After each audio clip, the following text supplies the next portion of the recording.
What's going on, guys? Mr. Hunter here with your first grade math lesson. Can't even talk right. We're excited for today. It's been a good week. So what you're going to be doing today is you're going to be working off of page 237 and 238.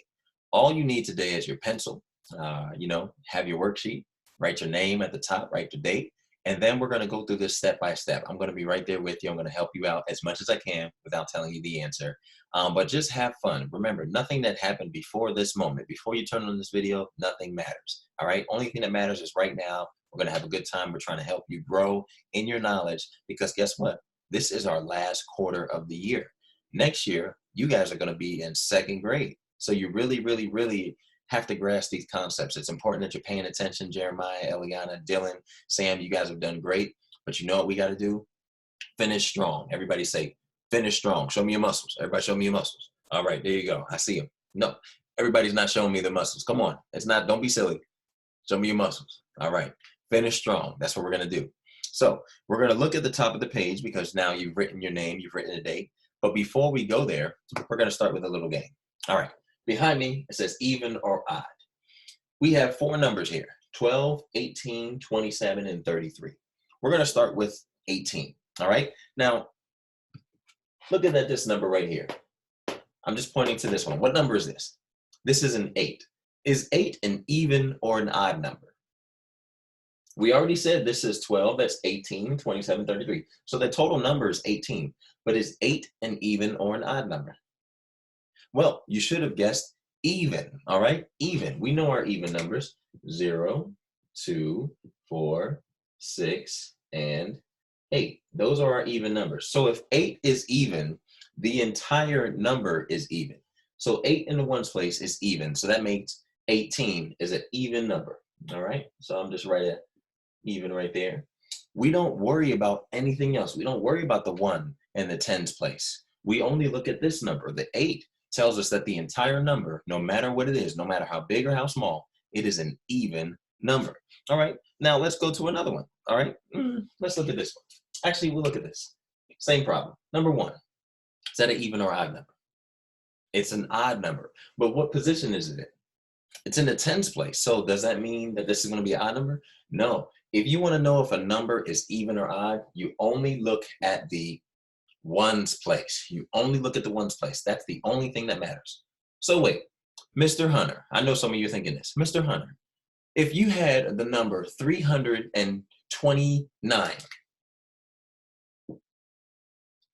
that number right there, that would be a big number, right? What would we call that? So let's look at this. We have a 3, we have a 2, we have a 9. This is the hundreds place. This is the tens place. This is the ones place. Where do we look? We only look to the ones place. So guess what? Even though this is a big number, we don't even worry about those two. We only look at the 9. And is 9 an even or an odd number? It's an odd number. So we know it's an odd number. So guess what? That makes the entire number odd. So odd is 329 only because 9 is the odd number. Do you guys get it? We only look at the ones place. And this number is 12. Is 12 an even or an odd number? Well, all you have to do is look at that number. And when you see that's a 2, oh, 2 is even. That means this whole thing is even. What about over here? 27. Wait, 7. 7's not even. 7 is odd. So that means 27 is odd number. Okay, what about this one? 33. But we took a 3 away. So wait, 3 is an odd number, right? Because our odd numbers are 1, 3, 5, 7, and 9. So you guys get it? You only look to the ones place. It doesn't matter if you have a problem that has the thousands. You only look to the ones place. If the ones place is an odd number, the entire number is odd.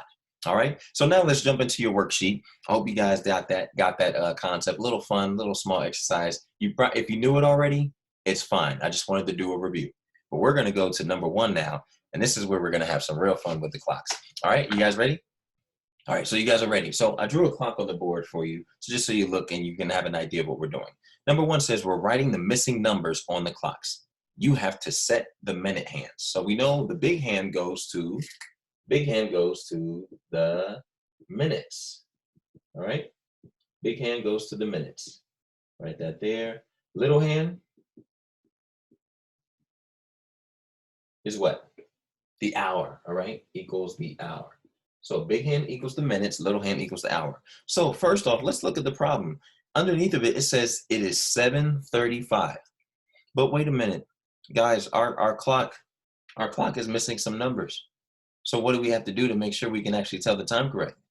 We need to fill in the numbers. So we have 12, 1, oh, we're missing 2. Okay, that's what we need to do. We got 3, 4, wait, we're missing 5. We got to put 5 in. All right, 6, 7, 8. Why do they give us a broken clock? We got to put the 8. All right, so let's do this. We got to put 8, 9, 10. If it wasn't for us, we wouldn't have any numbers on this clock. All right, so let's go back. 11. So now is our clock set? Is our clock right? 12, 1, 2, 3, 4, 5, 6, 7, 8, 9, 10, 11. Yeah. Sorry, my 5 and my 6 are too close to each other, but you guys get it. Okay, so now that we have all of our numbers in there, now we have to write the time. Oh, the little hand's already written for us. So what do we need to do? We need to put where the big hand goes. So it says it's 7:35.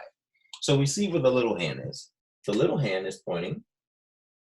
Got our dot there. Little hand's pointing right in there. Now, where's the 35? If we're looking for 35, remember we're looking at the minutes, but the minutes are on the outside, right? So this is 1, 2, 3, 4, 5 for the hour. The outside we count by 5. So we got to go 5, 10, 15, 20, 25, 30, 30. Did you guys know that before I counted all the way around? Then why didn't you tell me? It was the 7 all along. I could have been done it. So what do we need to do? We need to draw a big hand with the arrow and draw it neatly, guys, because remember, this is a small clock. So you can't have a big arrow and it takes up the whole space. You need to write it neatly and write it very small. So that's what you did. So we have 7:35. Is our clock right? Is our clock set right? I think it is. I think it is. So if you have any confusion, all you have to do is rewind this video because you're going to complete the same steps for the next clock. What you have to do is you have to write you see the clock there? You have to fill in the empty numbers. So you have to make sure you have all the numbers necessary because the time says it's 2:55. You need to figure out what do I need to put down there. For the last one, wow, they only give us 2 numbers on the clock. So you have to fill out all the minutes on the clock and then put the time. So it's 11:20. So you have to put the little hand set for you, but you have to put the big hand. Remember, the outside we count by 5s on the minutes. All right, let's go to the next one. You guys like my mug?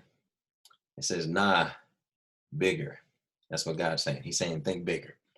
And we're going to think bigger on some next problems, okay?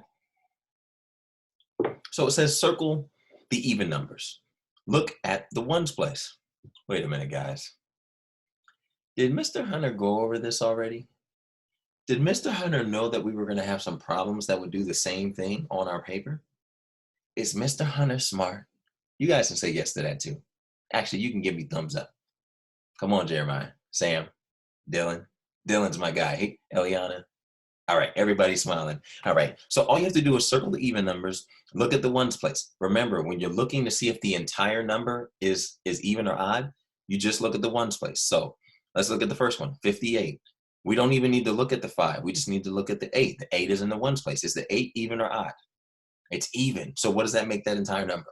It makes it in the entire number even. So what do we have to do? We have to circle the 58. So there's 2 steps.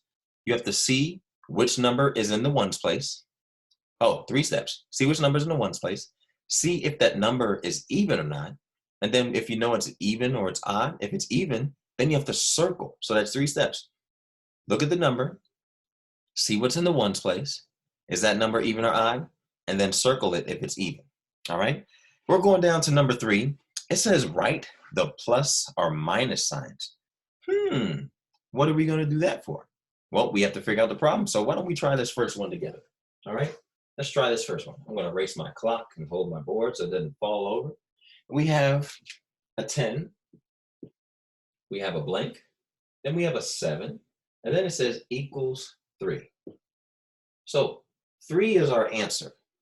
So let's look at this. If we did 10 plus 7, is that going to be 3? Well, 10 plus 7 is like this, 10 plus 7. So let's write it down here. We have 0 plus 7 is 7. That's 17. I don't think that's 3. So that means it's going to be minus. And that means you're taking 7 away from 3. or 7 away from 10, which gives you 3. So this may have seemed like an easy problem, but if you're not careful, you could miss the steps. So you need to write the minus sign in the box or write the plus sign. And you could do the problem just like I did it right there. That'll help you determine that. Oh man, number 4, write the sums. Does anybody remember what sums are? Sums are when we're adding together, we're doing plus. So this is just not just any sign, it's money. We're counting change. How many of you guys have been practicing counting change? Yeah? Have you made your coin jar that I told you about you can make early in the week?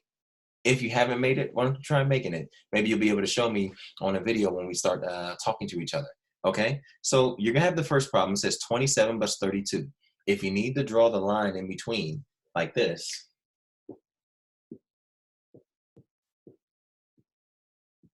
all right, go ahead and do it because then you can separate. 7 plus 2 is 9, and then you're going to have 2 plus 3 is 59. But remember, this is money. They've already drawn the signs for you, but if they don't draw the signs for you, guess what you need to do? You need to draw the signs, because if you just wrote 59 and there was no cent sign, guess what I would have to do? Any teacher, we'd have to mark it wrong. So you'd be like, you would probably say, oh, Mr. Hunter, but I put 59. But it was 59 cents. So when we're talking about money, you always have to put the money sign. All right, now down at the bottom, number 5, it says mark the bubble of all the squares that are divided into halves. This is where we're really going to have to look carefully and make sure we know what a half is, okay? So when you're going around, just make sure a half is 2 equal sides. If it's not equal, you don't bubble it. This is review. You guys know this, right? All right, let's go on to the back. Turn your page over. It says, number 1, write the differences. Do not write the 0 in the tens place. Do you guys know what that means? Well, let's go here. I can show you that. So here's what we mean. Let's take the first problem. All right. Oh, I have a lot on my board, so I'm gonna erase some more. All right. So you guys don't usually do this, but just to make sure, I'm gonna be an example. 54 minus 52. When you have that, you have 4 minus 2. Okay. Now you have 5 minus 5. Wait, that's 5. You take away 5, that gives you a 0. So we're gonna put that. Is that right? No, when it's 0, you don't even need to write anything. We already know it's 0. A 5 and a 5 canceling each other out just shows us all we need to have is 2. That would be your answer. And I just did number 1 for you, but that's what you're going to do for the next 4 problems there. Don't write the 0 in the ones place, and it's the differences. So be careful, move slow, because you know what I saw a few weeks ago? Some of you had these problems and you would have had them right, but you were so busy moving fast that you did addition the first time. You didn't notice that we changed the signs. Sometimes they'll change the signs to trick you. So this is something you need to pay attention to. The subtraction sign is a minus, plus sign, just like that for addition. All right, number 2, least to greatest. I like doing these, don't you? These are pretty simple, but what numbers are we looking at? Well, we got to start with the first one. So we have 156, 143, 175. Okay, they all start with a 1, so there's no difference. Let's go to the tens place. We have 156, there's a 5. Then we have 143, there's a 4. Ooh, 4 is lower than 5. Okay, let's go to the last number, 175. Ooh, 4 is lower than 7. So what do? We have to put 143. It's lower than all of them, so let's put that in the first box, 143. Now the next 2, that's up to you. You have to determine. Remember, they all have 1 in the front, so those are the same. And then you've already lost number. So it's either 156 or 175. Is 175 more or less than 156? 175 is more, because all you have to do is look at the tens place. Look at the second number. 7 is bigger than 5. So do we even need to look at the last number? No. So what is going to go after 143, which is in the first box? 5, 156. 156 is in the middle because 175 is the biggest. What they say for the words here is least, between, and greatest. And that's what we just discovered. All right, moving down, we are adding the money. Everybody say, we're adding the money. Remember I told you the other day, Mr. Hunter, we like adding money. All right, so what are we going to do? We have to know what a quarter is. How much is a quarter worth? 25 cents. Did somebody say 25 cents? Oh, okay, you guys got it. So 25 cents, but look, we have 3 quarters. So what do we have to do? we have to add 25 3 times. 25, 25, and 25. When you add all three of those, you're going to put that answer in the box. Then on the next one, you have two dimes. You guys see that? How much is a dime worth? A dime is worth 10, but we have 2 dimes, so we got to go counting by tens. 10. Ooh, you guys are smart. And then you got to put that answer in the box. And then what you do after that is you add them up together to get the problems. The last ones you're going to be good with. Number 4 says write the sums. You're just adding and doing simple multiplication or adding simple addition. And then number 5, give the place value answer. This might be a little tricky, so I'm going to help you with this last one. All right. Let's just look at the first number. All right. We have 132. And it says it equals how many hundreds? Trying to write really beautiful for you guys, but it's not working. All right, so it says how many hundreds do we have in 132? So we're looking at this place? No, that's the ones place. We're looking at this place? No, that's the tens place. Oh, so we're only looking at this one. So when they ask you for something like the hundreds, you don't even have to worry about any of the other numbers. You just go to that place value.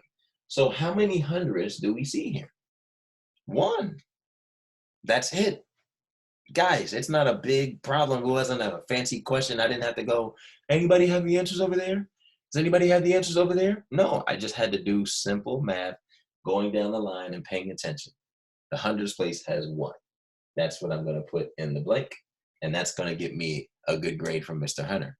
Your job, you have to go to the next one and do that for the hundreds. But guess what? The next one after that, you have to look at the ones place. And you have to see what numbers in the ones place. How many ones do we have? Then there's going to be one with how many tens do we have? You have to do the answers. You have to know the place value. I hope that was a fun lesson. I hope that was enjoyable. I hope I didn't do too many of the answers for you and that you guys had a great time. I can't wait to see you next week. It's going to be a unique experience, very fun. I love you guys, and we'll have a great weekend, and I'll see you then.